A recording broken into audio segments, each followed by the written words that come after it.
Welcome to Mobile Legends! Malamang kilalang kilala nyo na ang larong ito. Isang 5 versus 5 multiplayer online battle arena game kung saan dapat mong sirain ang base ng kalaban upang manalo.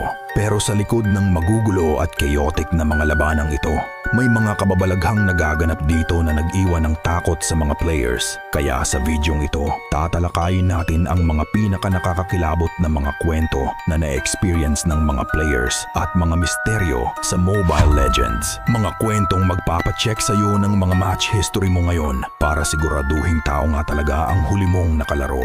Bago tayo magsimula, make sure to like and subscribe. May isang player na tatawagin nating Jared. Hindi niya tunay na pangalan.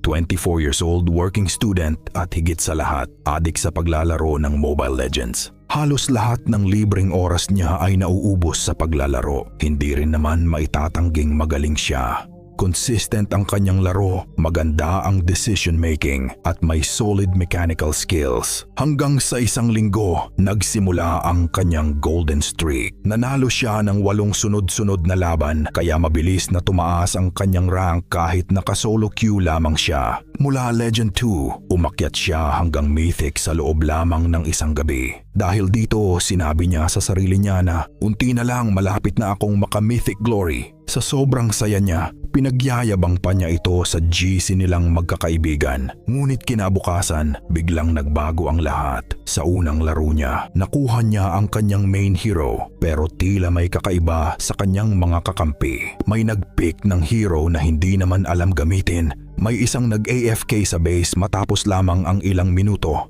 At may isa pang nag-chat ng "Wisit, sure talo na to" bago tuluyang nag-left. Kaya kahit anong gawin ni Jared, matatalo at matatalo pa rin sila. Inakala niyang bad luck lamang iyon kaya naglaro pa siya. Ngunit sa ikalawang match, 3 sa kanyang teammates ang tila sadyang nagpapafeed lang sa kalaban. Sa ikatlo, 2 ang nag-disconnect. Sa pang-apat naman, may kakampi siyang may mahigit 300 matches na sa record, ngunit tila parang baguhan lang ang galawan. At bago matapos ang gabi, 12 consecutive matches ang mga talong inabot niya. Mula Mythic, bumagsak siya pabalik sa Legend 1. Sa sobrang inis niya, naibato pa niya ang kanyang cellphone. Kaya nagpahinga muna siya ng 2 araw upang pakalmahin ang sarili. Ngunit nang bumalik siya sa laro, tila bumalik din ang kanyang swerte. 3 sunod-sunod na panalo agad ang kanyang nakuha. Magagaling ang kanyang mga kakampi, maayos ang kanilang koordinasyon, at madali nilang na-dominate ang mga kalaban.